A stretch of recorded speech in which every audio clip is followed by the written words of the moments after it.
to talk to you about Dominion 2020. And Jeff, there's a guy here who would say things like, "I'm a low life. I'm a low life type. They'll drag you down into the dirt. They'll show you what it's like to hurt. They'll pull you till you come apart. They'll turn you into what you earn." And that man is Evil, who is our new IWGP Heavyweight Champion. And I can remember back to 2017 when he had that great match in the G1 against Okada. He beat him. You and I were both excited about it. And then they had another fantastic 5-star match at King of Pro Wrestling for the World Championship. And Okada just barely escaped with the title.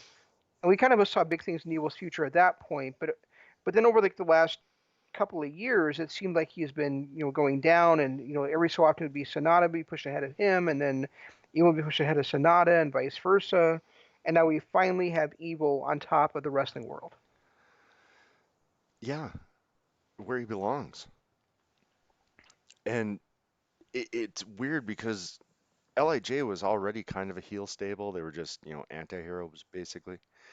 But for him to cement a heel turn the way that he did by even attacking his most faithful follower was it was interesting to see. This was a whole new character for Evil. Like, literally everything he did, the way he looked, the way he dressed, his music, even the way that he conducted himself in the ring was so not the Evil we've come to know. Right, and I remember I texted you after I had watched the main event, or actually no, when I was starting to watch the main event, and I was like, "Wow, if you liked Evil's music before," Right. because this new music is just badass. His new look is badass. I love the ring gear personally too. I love that look. Unfortunately, I didn't think it was a great match between him and Naito, but I'm not going to blame Evil for that. I think Naito really looked like he was off his game. I thought he looked slow. I thought he looked sloppy. Um, I really, I don't know if this is because Naito's knees are really that bad, or if this is just like a surprise title switch, or what they're going to do here. But what I really like about this is that, for years and years, it seemed like there's this level that guys have to be at to be the IWGP Heavyweight Champion, and Evil has just kind of blown all that out of the water. Right. And he got to that level quickly in a couple of weeks. Like Right. like I was saying last week, his progression through the tournament got him to that level. That is true, but I also feel like this has been building since I want to say Wrestle Kingdom 2018. And the Yeah. reason I point to that is because that's the first time that we saw him doing the things that I kind of thought were cool, and you were kind of like, really, he's going to use the referee as his prop, and where he's kind of like been developing this heel style of his, where he would like grab the opponent's leg and give it to the referee, and then hit the magic killer, or he would put the chair around the guy's neck and hit it like a baseball. I mean, that's the kind of like heel stuff that you were kind of a little bit like, oh, that's just kind of BS, and I was starting to kind of dig. And then I just think that kind of like between him and Sonata, um, I kind of like, it wasn't that I didn't like Evil, it's because I always favored Sonata. So I was like, well, why is Sonata should be pushed so far above Evil? But then we saw how sloppy Sonata was against Evil, and I'm kind of like, Right. and I'm kind of like to the point where, this New Japan Cup and everything around it has really they really built big stars out of it. To me, I mean, right now to me, Sonata isn't my favorite wrestler in New Japan. Show is. Yeah, show looked amazing. And Yeah. even his match against Shingo on in Dominion, he was not a loser there. No. He may not have won the title, but he came out on top because he No. definitely got over. Yeah, one guy got over, one guy went over. Yep, Yeah. absolutely. And the thing is though, I think he's going to need to drop down just a little bit now because who knows what they're going to do with the tag titles, but Yo is out until probably May of next year Right. with that knee injury because he tore his ACL, which typically takes 10 months to a year to repair for anybody who's not named John Cena. Right. Um, and And so we're probably looking at Best of the Super Juniors next year, the earliest that Yo will be back. And so I think we're probably going to get what I suggested just a week ago, Jeff, at Wrestle Kingdom. I think we're probably going to get Show challenging for the junior heavyweight title against Hiromu. I want to, speaking of Hiromu, I am really looking forward to see what he does against Evil. It's and it's only 4 days away too. Unfortunately, I really don't think they're gonna give him the title, and that's sad. But No, they're not because they're not going to have Evil have the title for like 2 weeks. right, exactly, he's gonna hold it for a while because there's really nobody. Depending on Naito's injuries, I don't know if he's ready to go. Is there really anybody else that's a viable challenger to him? I mean, pretty Okada. much all, well, yeah, but pretty much all the viable challengers are in Bullet Club. You know that what I don't want to see is Okada or Naito win the title back from Evil, in the next couple of months. Um, I think this really opens the door for something that I've been saying we needed for years, which is somebody besides Okada, Naito, or Tanahashi in the final in um, the main event of Wrestle Kingdom. Eh, So I really like, and if it does happen that Okada wins the title, I hope that it's only one title he wins and not both of them. Because then at least we might see something like Okada against whoever the G1 winner is, and then get Evil defending the Intercontinental title against Sonata or something like that at Wrestle Kingdom. well, the thing was that Naito said he wanted to split the belts and he wanted to defend them both. Like this would have been a good way to do that. He could have had a tune-up match for the Intercontinental title, um, you know, on Friday night, and then faced Evil on Saturday night. Yep. And Kevin Kelly had mentioned it during the match that that's what he wanted to do. He was even willing to wrestle two times on one show to make it happen. Right. And then another thing is that Hiromu came out and said, I don't need to challenge you for both titles. If you're scared, only put up one of them. Yep. And, so they've had now multiple chances to split these titles again, but it just seems like they're going to continue with somebody winning double gold. Yeah. I guess I I don't know how long they're going to do it for, but that was I assumed that once they did it, they were going to split them eventually. But if they're not going to, then why even keep both belts? Right. Why not consolidate them the way they did the Grand Championship in TNA or Impact? You know. Or what they did every time they try to unite the um, WWE belts, the big gold belt and the WWE belt. They've reunited those a couple different times, and when they did, they just got rid of one of them.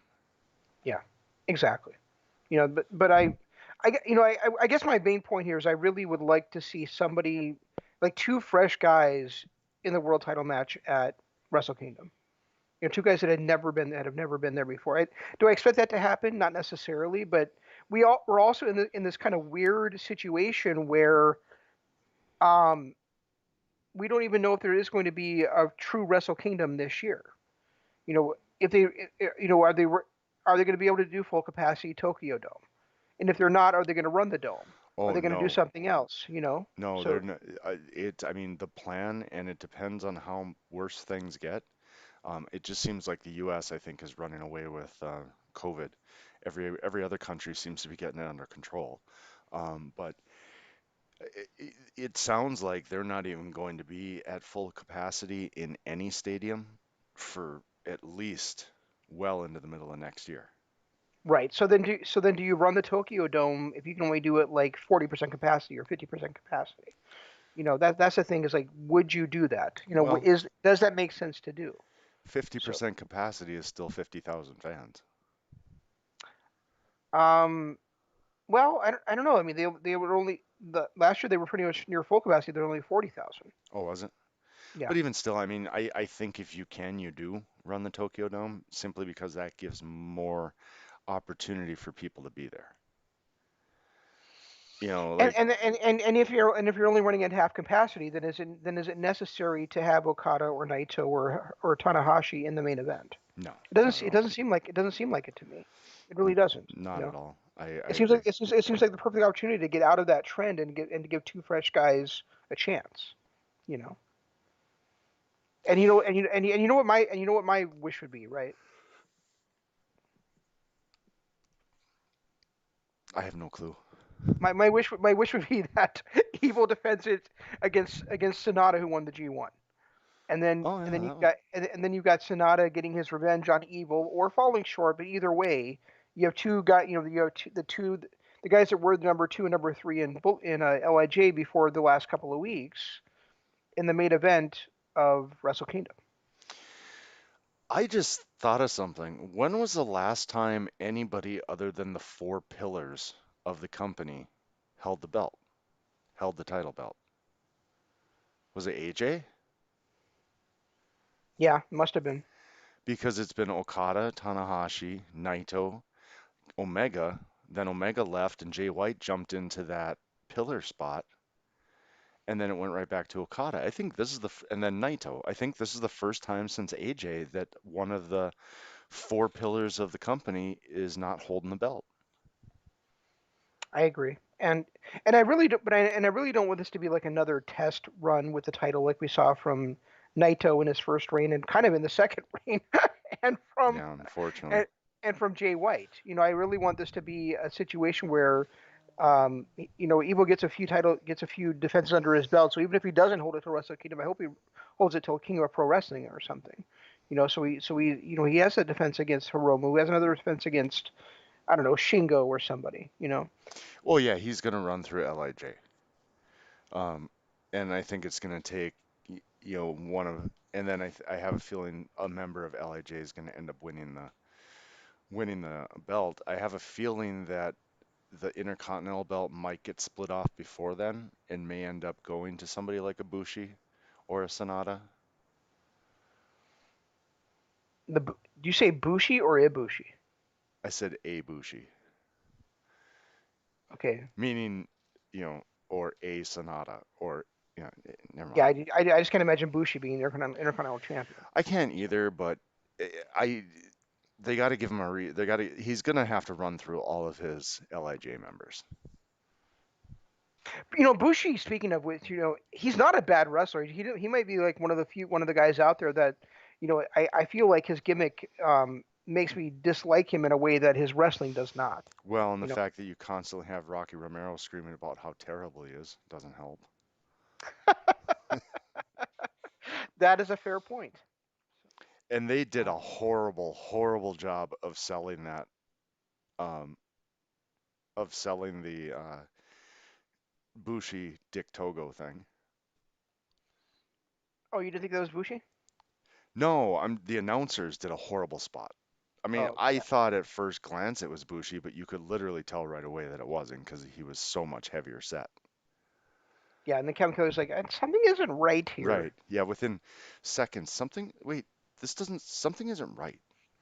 Yeah, That was just a horrible job of selling that. He should have been over the top bitching about how awful it was that Bushi would turn on his friend and all that stuff. I mean, when he first came out and he first punched Naito, I was like, really?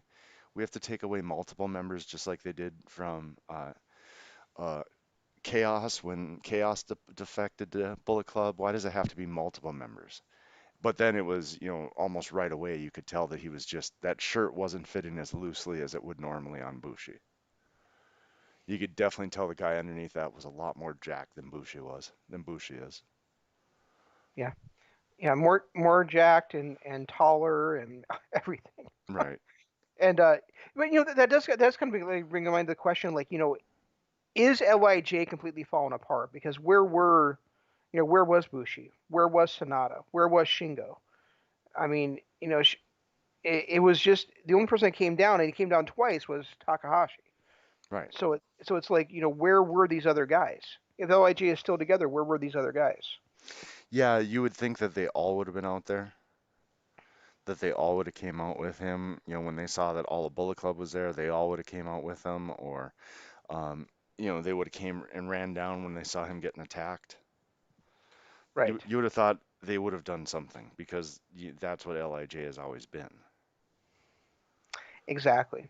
So I mean, you would think that somebody would have been out there, but I mean, the announcer said, well, maybe Naito didn't want it that way. Maybe he wanted only Hiromu. Well, that's kind of a dumb move by by Naito then, Well, yeah, knowing how many members of Bullet Club there are. they kept saying that, you know, yeah, everybody in Lij has a place. Everybody is there for a certain skill set and so on. And I don't care when your leader's getting beat down by the turncoat, everybody comes running out. Right, I agree, and I uh, I don't understand the point of bringing Dick Togo in at all.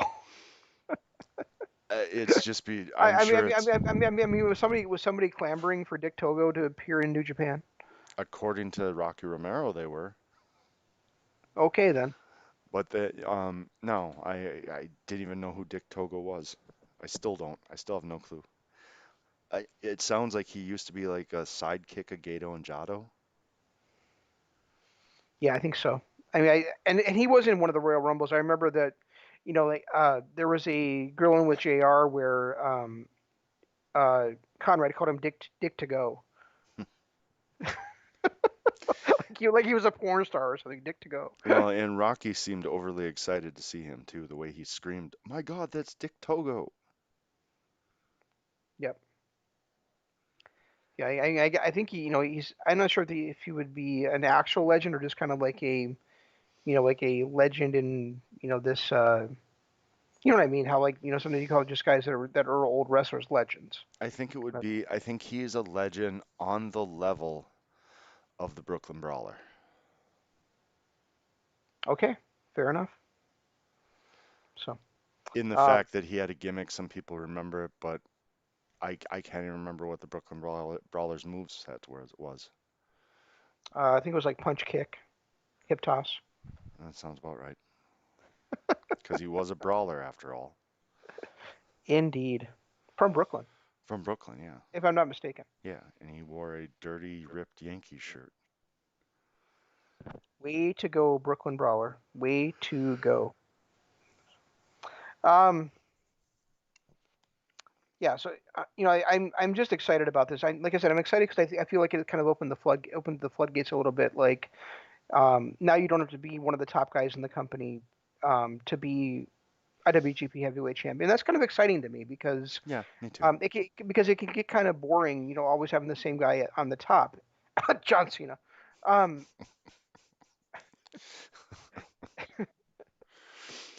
and we saw Okada hold the title for 24 months and then lose it for about 6 and then win the title back and hold it for another 8 months or whatever it Well, was. yeah, and then I mean we got a So fresh face and he left the company. Then we got another fresh face and they didn't even let him have a defense. then we get Naito finally winning the world title back and COVID happens. Right. So, who knows? Maybe the original plan was for him to hold it till Wrestle Kingdom and face Evil then. But when you've got, so much of their main event roster gone because they can't enter the country, White, Osprey, God, Kenta, half the damn roster that would have been in this type of spot wasn't there because they can't get into the country. Yeah, and it's gonna be very interesting to see how this works out with Bullet Club. Like, is Jay White still the leader? Because the top two guys in Bullet Club, well, really the top four guys in Bullet Club Are prior all to gone. Evil winning the title are all in Florida right now. Jay White's in Florida. Uh, I thought Jay White was back in Australia. I thought he was too, but they actually mentioned on the show that he's in Florida. Oh, Because no, I know I Kenta's in Florida, and yeah, just so yeah, is God.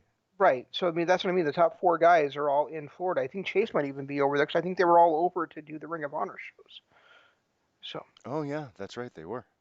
yeah. So I mean, so I mean, it's just very interesting. Like, does this mean that Evil was just the de facto leader of Bullet Club, or did he actually become the leader by winning the world title? Or did Gato make him did Gato make him the leader? Or is he just like I said, like the leader in absentia? You know. Well, and I mean, the way that they were calling Gato some puppet master because his whole mission was to get the belt off of Naito and get the belt into Bullet Club. They always thought it was him against Okada, but in all reality, he wanted the power. So, there was Jay White, then there was Kenta, and now Evil. I really like that take on it. I really like that storyline. It's kind of like NJ uh, WCW where the NWO was, they would throw like Hogan at people, and then they would throw Savage at people, and then they would throw Kevin Nash at people just to get the title into the NWO. Right. Yeah. So I mean, I really like that take on it, and but I'm just, I mean, it may not even be, it may even be a non-factor because by the time that those guys are back over, Evil may not be be the champion anymore. Yeah, that's true But too. I but it's mean, just interesting. But I mean, I could easily see like White turning back to babyface, facing Evil too at some point. no, I never want to see Jay White as a face. Ever. Nope. Uh-uh. Nope. There are certain Yeah. people that should just always be heels. Jay White is one of them. Matt Taven is one of them. And MJF is one of them. Those are the three guys I can think of right now that should never be a face. Ever, ever, ever. Matt Taven's already a face. I know, but I refuse to believe it. I refuse it. I'm refusing this little face run Okay. because he should not be a face ever. And since I already lost Matt Taven to a awful face turn, I don't want to lose Jay White too. If you say so. All right. We touched on You're the you are so championships. in and out right now. I know my dog was trying to lay on me, and so she was pulling my cord out and Ah, okay. that fun stuff. So, and my other dog's outside, so I have to go get up again and take a check on her. Anyway, so we've gone about half an hour on the IWGP Heavyweight Championship match. Anything else we want to go on this right now? On this one, no. I didn't think it was the best match I've seen, but it was such a great character performance by Evil. And part of me is gonna miss his old theme music, his old entrance music, Not but me. not with this. If they were gonna change it, going with what they did was by far the best choice. Yeah, I mean, and I think that there's like a lot of evidence, like the theme music, the outfit, the new look. I think all that kind of points to this being in the works for a long time, not just for the last few weeks. Well, and not just that, but also his refusal to do the fist bump. Start going if you go all the way back to what last September when he was starting to have issues with Lij and there was tension. He wasn't raising the fist and all that stuff. Is that when they started planning this? Could be. I mean, I did hear like I was listening to the Purocast and or actually what's it called, the Super J Cast now, and they had mentioned that there was a rumor that somebody else turned down the role that Evil got, and they didn't say who it was. I'm just wondering who would have turned down the chance to be like the de facto leader of Bullet Club and IWGP Heavyweight Champion. You know, it seems like a weird decision to me if there's somebody that really did turn it down. I can't see anything, but this is the kind of long-term booking that I wish other companies would employ. This is what makes Gato such a genius because he sets these seeds all the way back last June, July, August, when Evil was starting to kind of drift away from Lij, but not totally going away, and then he'd be a teammate, and then he wouldn't. So these seeds of his turn were actually seeded a year ago. Right, and not every seed that he plants is going to bear fruit, but the ones that do really reward you as a longtime viewer. Exactly, and there's something about Gato that and it's the same thing with the Jay White turn on Okada. You knew it was going to happen. I mean, Jay White was a heel in chaos, but the way that they planted those seeds for months and months and months about him wanting to face Okada and wanting to doesn't understand why stablemates can't face each other. While he's saying that, Will Ospreay is challenging Okada because they're it just what the I think it's the new beginning match or whatever when the junior heavyweight battles the heavyweight. Yeah, the anniversary show. Yeah. So, Uh, there was a lot of little seeds being planted with Jay White, and then, and it just when you look back at everything that's happened with Evil over the last year, you saw those little seeds being planted a year ago. And they Yeah, they grew into a point where they took a guy who was an action figure and made him into a superstar. yeah, he can get rid of that sickle now. He can get rid of that ring now. Now he's Ministry Undertaker in a great way. Yeah. Yeah, he's an upgraded version of Ministry Undertaker. Yeah, exactly.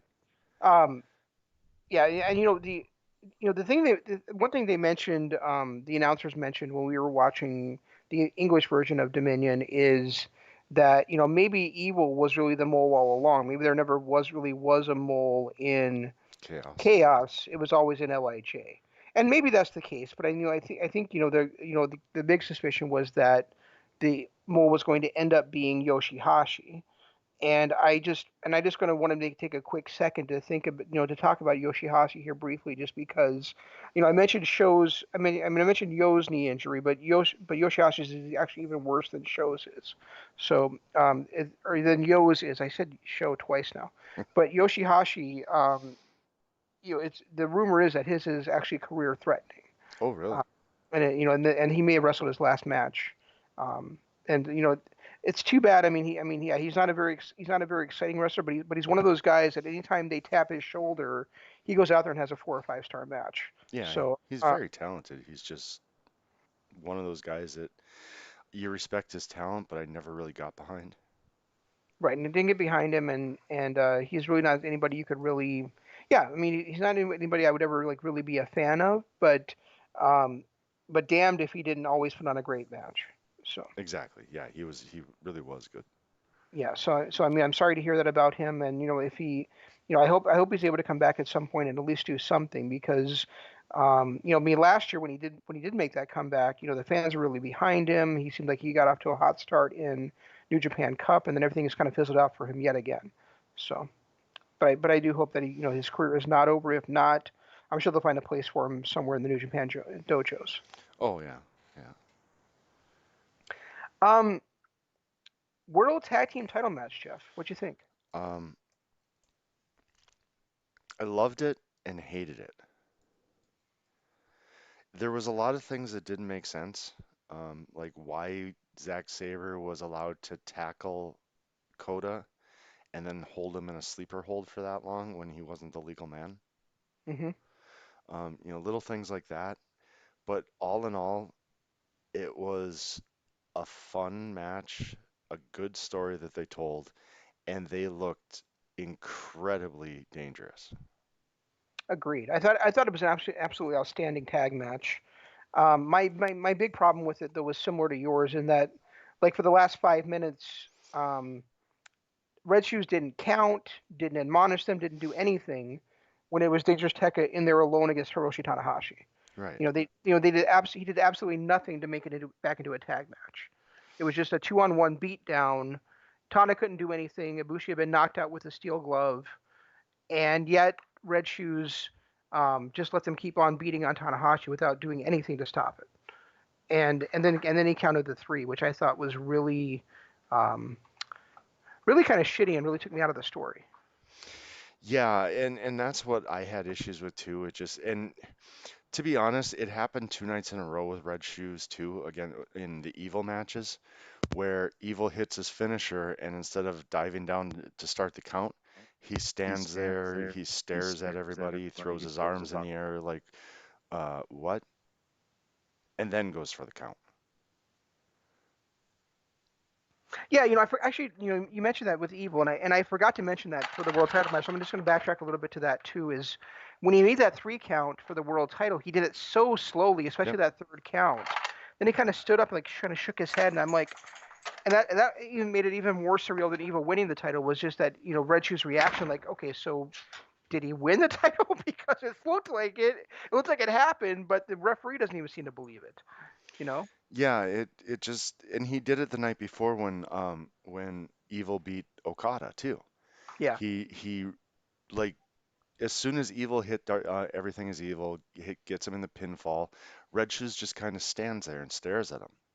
Then he goes down and he does a really slow 3 count. Right. Like he didn't believe that that was supposed to be the ending, Yeah. or I didn't understand that, but it seemed really out of place. It did, and it was really odd, and and it was kind of head scratching. I mean, I think it contributed to the overall feeling of the second night, of the night where he won the title. It was kind of that surreal moment. Mm. But I thought it was really weird for the New Japan Cup. Yeah, it was kind of an odd moment that I didn't really buy into too much, or didn't like, I guess. But you're right, he did the same thing in that tag match. There were a lot of moments where it was like where um Tanahashi was just getting destroyed, or where Zack Sabre, like I said, had Ibushi in that sleeper for 5 minutes when he should have been counted out. It should have only been a count of five. Hmm. There was just a lot of those little moments in that match too that just didn't really pull me out of it, didn't take away too much from the match, but they were just kind of like, wait, why? Why is that allowed? Right. I mean, and that's the thing is like when you have these matches where they're not using the 5 count or the 10 count because it's two guys against each, because it's 2 on 2. You can kind of accept that and kind of like hand wave it. But when it's 2 against 1 and the referee's not doing anything about it, then it becomes very uncomfortable and very weird, and it just feels like something should be done. And that just didn't happen in this one. I mean, it didn't take any away from anything. I loved the Zach Mephisto at the end Right? Yeah. to win it, Yeah. but yeah, I can't think of a better way to call that than the Zach Mephisto. But yeah, I mean, I thought I really liked it. It's just that, um, and I'm excited to see them as a tag team because I think, we had talked before that that about Finjuice winning the titles and how refreshing that was. But I think, now God is overseas, Finjuice is overseas, I think, Yeah, they and both are. They yeah, meant they mentioned that after the match, they were like, can anybody beat them? right. Tanahashi's obviously injured. God, Finn Juice are all overseas. There's no tag, and the only other tag team that is currently in New Japan is Roppongi 3K, and Yo's injured too. So right, Well, yeah, I mean, I'm really hoping that we get challenges from like Goto and Ishii, although it'll probably be Ishii and Yano, unfortunately. right. Um, or now that Evil's gone and is the world champion for Bullet Club, maybe even like Sonata and Naito teaming up. Yeah, yeah, that would be nice. Or another one would be GBH.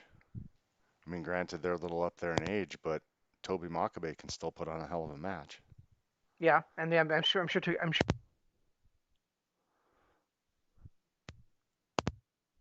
You're sure what? yeah, I'm sure Taguchi can find somebody to team with him too. Yeah. Well, he always does. He's the coach. Yes, not the coach I'd ever want to have, but yeah, he definitely is the coach. Who was the guy that did tag with him in the World Tag League Uh, last few years? I have no idea. The World Tag League? Yeah. I must not have been paying attention. God, I can't remember now, but he's had a partner in the World Tag League that was they actually made a pretty decent team. Yeah, I don't know. He was an American though, so I'm guessing he's probably not over there, but Yeah, probably not. I really liked the team Jeff Cobb and Michael Elgin when they were together too, right. and for World Tag League. And now Elgin's not doing anything anymore. Yeah, it's not like he can't go back and get into another fight with somebody backstage. Yeah. Speaking of Michael Elgin, I know we're talking about Dominion, but speaking of Michael Elgin, now that we kind of drifted into him, did you see all the happenings at Slammiversary this weekend? No, I kind of held off on it. I know Gallows and Anderson debuted. Mm-hmm. I have no clue who won the title. I don't really know much about it. Do you want to know? Yeah, I don't care. Because I'm not, because you already know my stance on Impact right now. So, Yeah, um, and it's one of those shows where I'm not overly pumped to see it. It's like if I see it, I see it. If I don't, whatever. well, Eddie won the title. Okay, not surprising. Good. Donna Perrazzo is the new Knockouts champion. That's kind of shocking. It is. She's not only on an appearance-to-appearance deal, and she's the champ. Um, EC3 returned at the end of the show. Ah, Eric Young was one of the two. It was supposed to be a fatal four-way. with one special guest, because it was there was already three guys booked for it: Eddie, Trey, and Ace. Um, and so Rich Swann was one of the special guests, and then before the match could start, Eric Young came down and introduced himself into it. So that was sort of the big happenings on the show. I think. Oh, And then Mike Bennett returned too. I see. he did. EC3, Eric Young, the Good Brothers, and Mike Bennett. I don't know. I don't think Mike Bennett did. If he did, I missed that on the recap. Oh, no, no, no. They were saying that he was teased to rejoin. See, and what I saw yesterday was that Mike Bennett and Maria might be coming back to Ring of Honor. So It's I guess we'll see. kind of weird seeing the Good Brothers in TNA, but they desperately need a tag team to go up against the North. I think that the reason they signed with TNA is because they wanted a job, and or Impact is because they wanted a job, and then also their deal with Impact allows them to return to NJPW for dates as well. Yeah, and they did talk about how they wanted to stay in the States because of family and everything. Right. So, um, and then the also the result was that what's his face Chris Bay is the new X Division champion. And Alex Shelley and Chris Sabin Oh, that's were right. on the show That's right. Motor City Machine Guns returned as well. against Wentz and Dez. Wow, they're doing kind of what I've wanted them to do is actually add some younger talent, get away from all the ECW guys, and they really did it. I'm not sure that we consider Saban and Shelley to be younger talent. No, but yeah, I guess fresher talent. Yeah, that's true. They're fresher, but still, I'm still pissed off at their stance on Elgin and uh, Dave Christ. Dave Christ. So I'm like I said, unless something actually comes out that says Elgin was told there was zero tolerance, then they can go fuck themselves as far as I'm concerned. So It's nice that Chris Bay took it away from Mr. Personality, Willie Mack. yeah, but you're not a big fan of Chris Bay either. I don't know enough about Chris Bay. Okay. I've only seen him maybe twice. I thought his music really did not fit him. Um, but other than that, I really didn't know much about him. And then the other result that I can remember off the top of my head is that, and maybe it's the only other result on the card, for who the hell knows, is the Smiley Kylie won the women's gauntlet to become the number one contender for the title. I'm actually kind of shocked that they took the belt off Grace so quickly. Yeah, it is surprising, isn't And it? for somebody who just showed up. Yep. And it was a five-way elimination match instead of a four-way. I thought that, No, I okay. just told you that. I just Yeah, told I you there know, was but two I special. thought for some reason Rich Swann it was replaced by Eric Young because I knew it was only supposed to be a four-way. Oh, yeah, no. But apparently, but I guess like Young and Swan will be feuding now, and Eddie will be, who knows? Who knows what Eddie will be doing? He'll be being Eddie, probably. I don't really see Trey as be should have been in this match. He just doesn't seem like the kind of guy that should have been in a world title match. Well, he was he and Trey were he and Ace were the last two guys in the number one contender tournament before everything fell apart with Tessa Bitchard. Yeah, Tessa and Michael Elgin. Yeah, but I mean Tessa was the one that refused to do her job. Right. Yeah, that's true. I mean, I can't blame the company for their stance on Tessa, other than just blaming them for putting the world title on their first damn place. So True. Very true.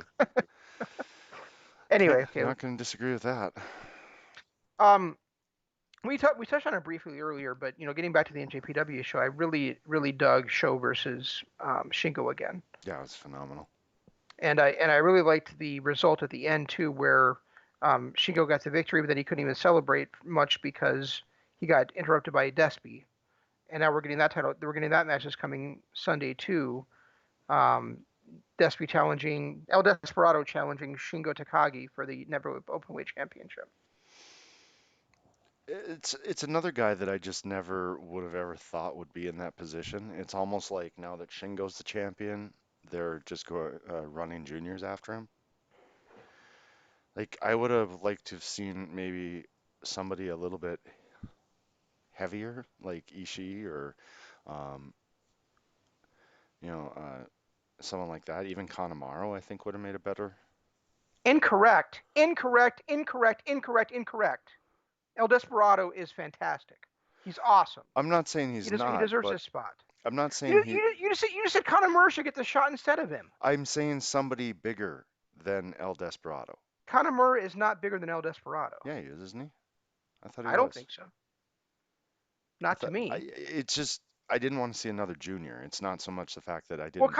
Conor Murray is a junior. Oh, I didn't know that. He and Desperado were the junior heavyweight champions for like what, a year? Yeah, that whole entire year, I didn't really pay that close of attention to them because I didn't like them and they weren't the people I wanted to have the belts. Okay. So I don't believe that I ever watched one junior heavy or junior tag match during that entire time. And they I could never and they tell them apart. and every time in both of Conor Murray's matches in the New Japan Cup, they literally talked about how he was the greatest junior heavyweight champion in the history of Noah. Again, I didn't watch his match. Remember, I picked and chose matches and didn't watch his because, Well, well, that's your it's loss. Kanemaru. I was just kind of throwing names out there. No, you It's can't. just No, you can't just say because it's Conor Murray because you just said that he should be getting the title shot. So obviously not you like saying he. Conor Murray. No, I don't know anything about him. What I was doing was saying that I'd like to see somebody other than a junior battle Shingo.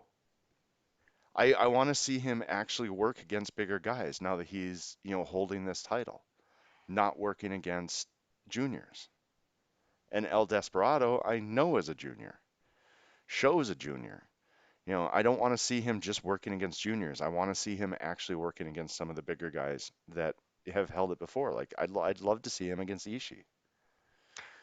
I love the fact that they're actually making it a true open weight championship, so that not only heavyweights are challenging for it. But no heavyweight has challenged for it either. It's only his second defense. Yeah, so give it to a heavyweight now, and then a junior next time. No, Desperado's perfect. Yeah, we'll see. He's the perfect challenger for the spot. Um, Again, like I said, I don't know anything about those two.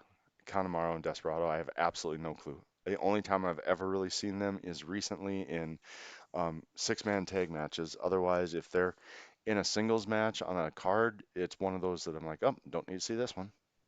you actually never watched any of the junior heavyweight tag team title matches in the entire reign? Are you The kidding me? tag team belts, no, because I didn't. They weren't really facing anybody. They faced Yo and Show quite a bit, and Yo and Show is one of your favorite teams ever. I'm trying to think. This was what 2017 too. 2018, 2019, something like that. It was before we started doing our show again, wasn't it? What?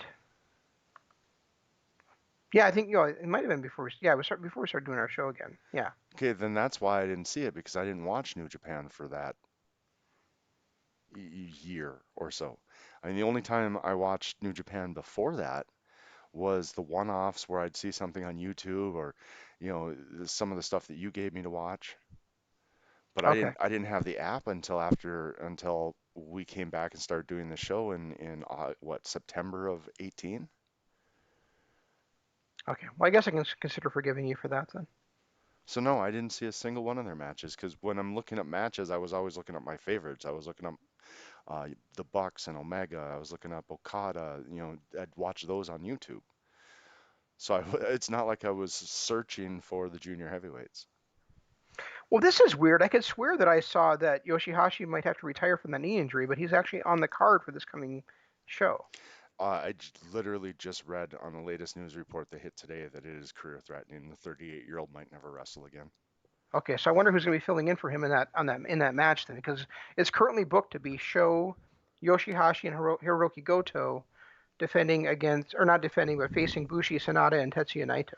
Yeah, that was probably just a scheduled event that changed because of Or that they hadn't changed. They probably released that card, and they're not really looking so much at the bottom of the card. They're looking at the top to see where they need to go. Yeah. And speaking of the top of the card, we already mentioned that Shingo's defending the title against Desperado, which you think is a bad idea, and you're an idiot for thinking. Um, I don't think it's a no. I mean, I'd love to see it. I just don't want to see it turn into because that was always the thing that bugged me when Goto had it.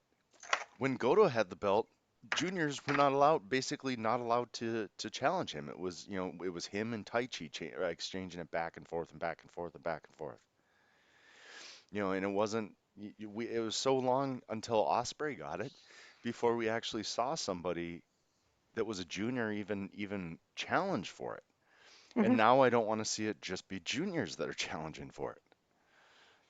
I see what you're saying, but I just think that if you're I just don't I guess I don't necessarily put Desperado definitely is a junior, but I think considering how much he's been rising up in the company and how the great that match was he just had against Ishii, I don't mind him being in that spot. You know, Yeah, that was a good match. um, and then but then the other match on there, we mentioned that match. We mentioned uh, Evil's defending against Hiromu Takahashi, but also Yujiro Takahashi is in a one-on-one match against Kazuchika Okada. Please tell me that's not true. Okay, I could tell you that, but I'd be lying. Why couldn't they have just moved to Japan and lived there permanently? All the top stars. Like, why did they have to be living elsewhere? So we I do wouldn't not have to know. see that. I mean, I like Takahashi's character. I love his whole little 80s pimp, like he's a Doctor of Style slick type character. And he does have some talent in the ring, but Okada, really? Yeah, that's a pretty good reaction. It just, no.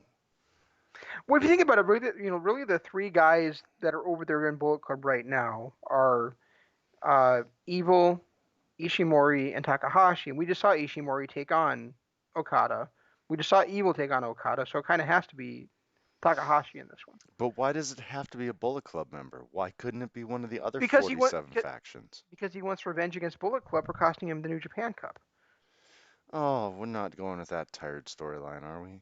Tired. It just happened. It's a tired storyline. Oh, I need revenge against the C team of this faction that cost me the a chance at the title, Well, it was the C team that cost him the chance at the title. It wasn't the A team because the A team wasn't over there. or the B team for that matter isn't over there either. We literally have the Bullet Club C team. Yes. Um, and then the other member of Bullet Club, Taiji Ishimori, is facing Yuya Uemura in the opening match on the card. Actually, that'll be a pretty good one. It really will be, absolutely. Um, or it's Uemura, isn't it? I always It's want to say Uemura, Uemura. but Yeah, it's Uemura.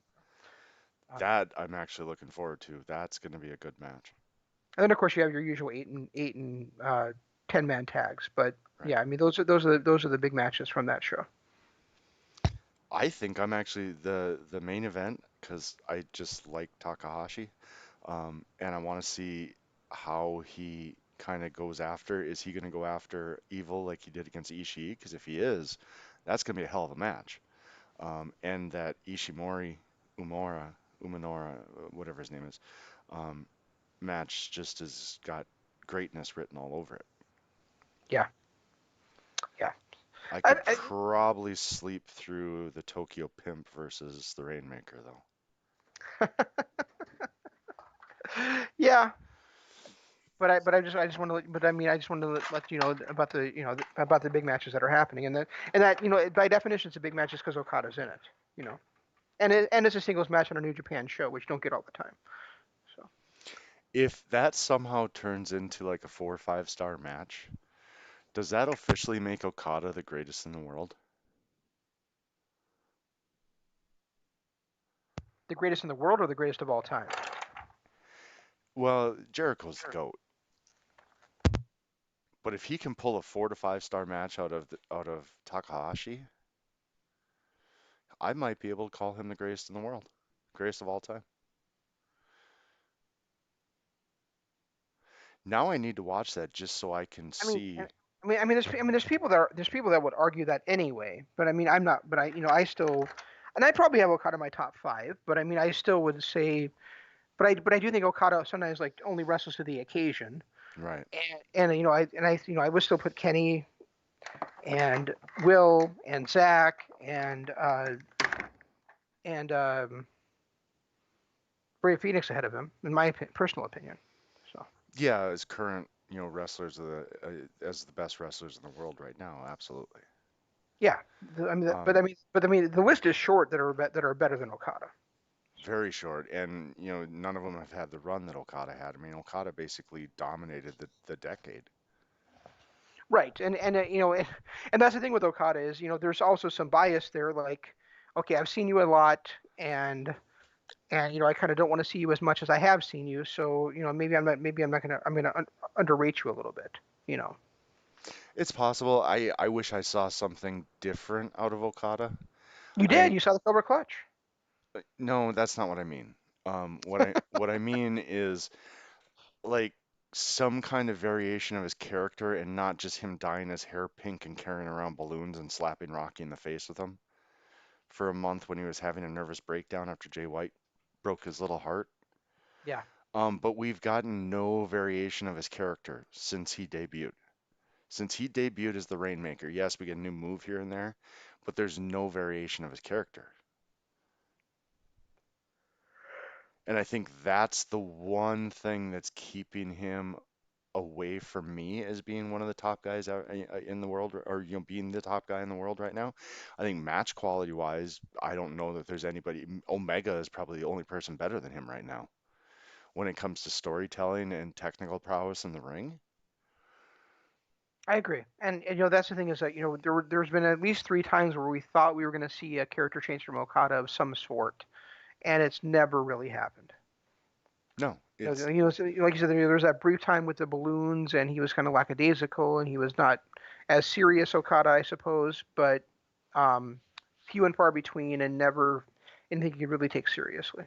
yeah, exactly. I mean, exactly. That's exactly it. It was he's not had a change of his character since 2012 when he came back from excursion. Right, and that's over 8 years now. Yeah. So I That's a mean, long time. and when you look at the other tops there, they've at least got some kind of subtle change. Like Kenny Omega is still kind of the same guy, but over the last 5, 6 years, he went from being a dastardly heel and a junior heavyweight and worked his way up to the heavyweight and then became a baby face and then became, he's had changes in his character where Okada came in as the heavyweight champion and stayed the heavyweight champion and has had no variation. He's not been a heel. He's always been the baby face. Yeah, I guess you could certainly do an allusion to John Cena in that case. Right. Because for so many years we want to see a character change from John Cena, and he never really did it for I would say the first 11 years that he was from when he won his first world title in 2005, and he changed his character really quickly after that. For the next 11 years, we didn't see any change from him, and it wasn't until 2016 when he started that open challenge gimmick that we really saw a change in John Cena. Right. So and the argument could be the same too. Like business is good. We're doing well with a character the way he is. He's Why and him change it up? dominating the promotion. Why change it up when we're doing this kind of good business? And I totally understand that rationale. But I just have always been of the mindset, and I think you maybe are the same way as me. Is that for the art kind of should dictate the business, not the other way around. Right. And with Cena, I'll never deny that Cena was a great wrestler. In ring, he was until he turned into Super Cena, he put on great matches. Yep. Like the matches that I saw him have against Orton, and granted there were way too many of them, but Orton and Edge and RVD, and so the list goes on and on and on. He always put on a great match until the last 3 minutes when he turned into Super Cena. Yeah. I mean, even Mark Henry. Yeah, yeah, absolutely. Yeah, he put on great matches with everybody. So I'll never take anything away from his wrestling ability. It's just that his character never changed and it stuck a rut. He got into a rut, and that's why everybody hated him. Not because he wasn't talented, not because he wasn't one of the best wrestlers out there, but because he never switched up his character and it got stale and unbelievable. Oh, you know what? Speaking of that, another match to add to the list I made earlier that that our Patreon listeners will hear is Cena against Umaga. That was a fantastic last man standing match Oh, yeah, I forgot about that one. where Cena ended up choking him out to so that he couldn't stand up. So that was fantastic too. Yeah, there's been some good last man standing matches Yeah. throughout the years. So that was probably my favorite John Cena match ever. Actually, it's either that or against Styles or Owens. I still think my favorite ever from him was that battle, the one at Royal Rumble, in what, 2018 against AJ. Hard to go wrong with that one. I think that was my all-time Cena favorite Cena match, and one of my all-time favorite AJ Styles matches to boot. So, I think it's Royal Rumble 2017. Not to correct you, but just in case people haven't seen it, to go back and to watch what match we're talking about.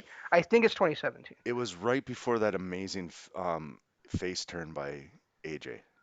Yeah, but I'm pretty sure the 2016 was the year where he had that big those couple of matches against Cena, and then it was that was kind of the finale of their feud was that Royal Rumble, I think, and I think it was 2017. So, And the funniest part of either way, go back and find it. It's an excellent match. the funniest part about that feud against AJ is that Royal Rumble match is the only match that AJ lost of that entire feud. They had a four-match feud, and AJ won all three of the first ones. Was it four? Yeah, because they had a singles match which AJ won. They had a tag match which AJ's team won, and then they had another singles match that AJ won. Okay, so you're not counting the triple threat between AJ, Dean, and Cena, where AJ pinned Cena in that one too. AJ, Cena, and who? Dean Ambrose. Nope, I Triple threat wasn't. between AJ, Cena, and Dean Ambrose, where Dean Ambrose came in as the champion and AJ pinned Cena to win the title. You're right. So they had five matches together then. Yeah, and that match is excellent too. So Yeah, it's funny that 2 years ago, if I'd mentioned that Cena's a decent wrestler, you would have ripped my head off. But now that he's been out of the business for a couple of years, you're like, yeah, his character sucked, but he was a pretty good wrestler. well, So that's I mean kind of he funny. had his moments. But he was never a guy that I would. But I always just held against him so much that the character change after he won the title. And the fact that it never evolved. Yeah. He's literally stayed. He became Hogan. Hogan had the same goddamn character for 13 years. And the only thing that revitalized Hogan was his heel turn. Right. And what revitalized Cena um, was the open challenge and the way he changed his wrestling style to cope with all the indie guys coming up. Oh yeah, with the springboard cutter and all that stuff that he incorporated. And the code red and Yep. yeah, crazy stuff you never would have thought Cena would ever incorporate. Yeah, that's right. You're not wrong there. So I don't. Do you have anything more on Dominion? Really don't. I mean, outside of those three, Only the return of Watto. yeah, that was when I saw his face come out. I was like, oh my God, I haven't seen him, and he was impressive too. Yeah, the thing is that Kawato was one of my favorite young lions coming up. And I never really paid attention to young lions before because I really didn't follow New Japan as closely as I do now. But so when guys like Yo and Sho and Takahashi were coming back, I knew who Takahashi was because I followed Ring of Honor. But I didn't know him as a young lion. So Kawato is really the first guy to come back from excursion, and I would actually mention this like every few months, like when is Kawato coming back? And he finally is back as the Great Watto, and I had heard from a couple of guys that follow AAA that or not AAA, what's CMLL that you don't want him back in New Japan. He doesn't know how to catch people, and he's struggling there. And well, all that's fine and good, but New Japan is not like CMLL where half the time you're spending catching people. You know, Because you have to, because they're diving off of everything. exactly. So you mean you're in there doing a imagine. I remember how exciting he was as a young lion. So I mean, to see him back as as Mr. Watto, like an improved moveset, a different gimmick, the blue hair, but he's still with that exciting personality of his. I'm happy to have him back. I really am. And I don't know how far he's going to go. I don't know what his ceiling is. He might end up being the next Kushida, or he might end up being the next Taguchi. I don't really care. He's awesome, and I'm glad to have him back. Kushida or Taguchi, that's a hell of a stretch.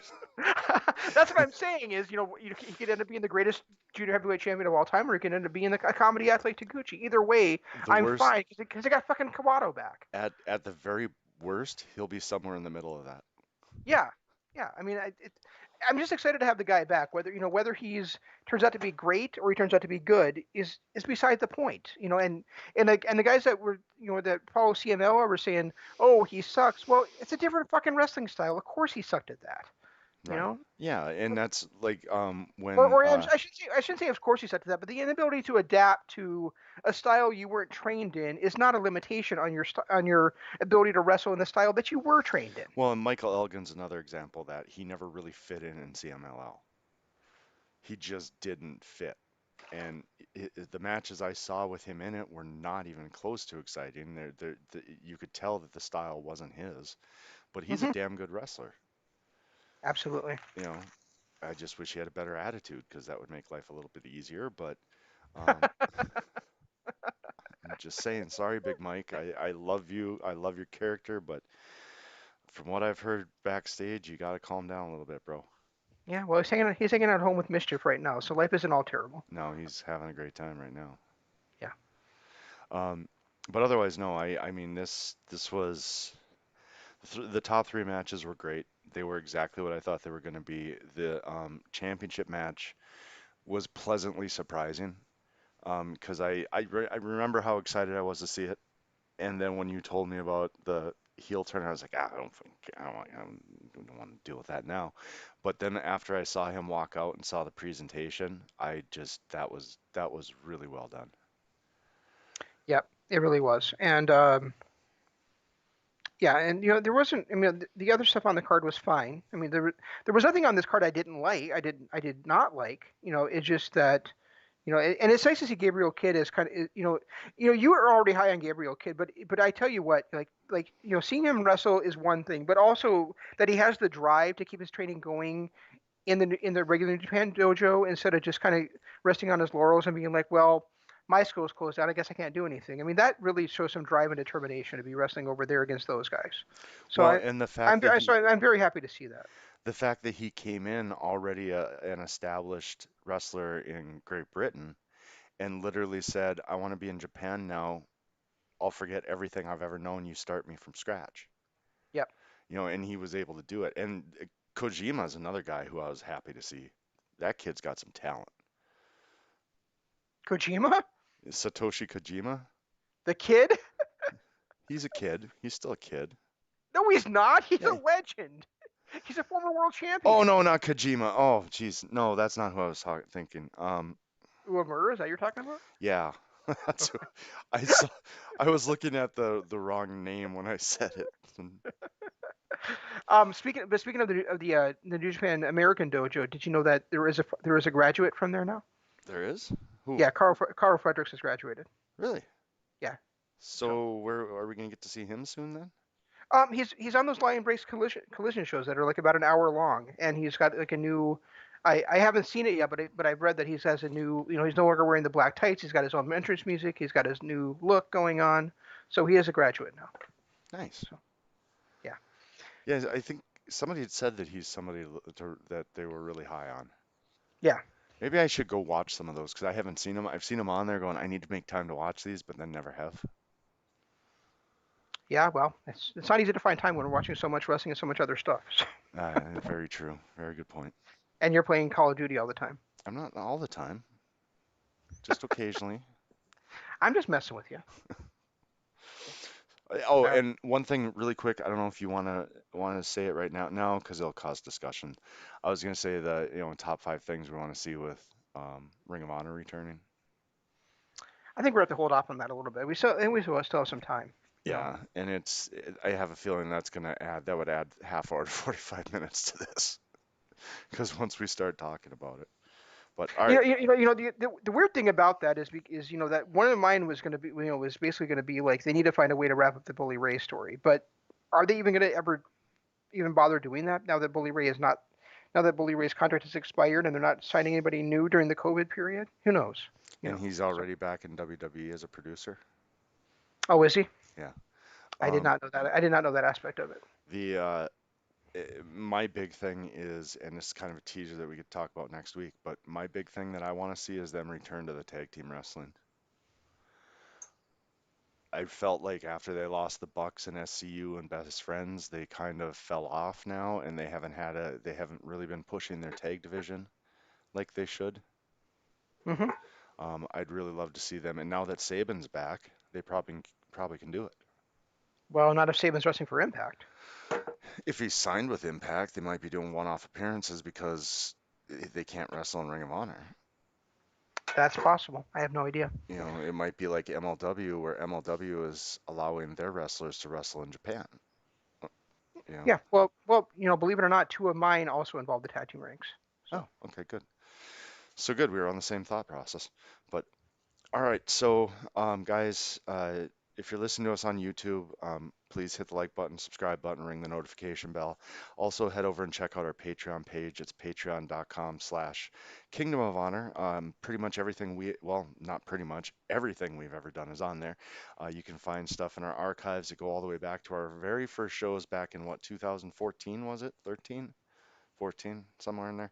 Um, Somewhere. and then we do a lot of exclusive shows. We do an exclusive YouTube show on Mondays, and then we try to do at least one Patreon exclusive show every single week.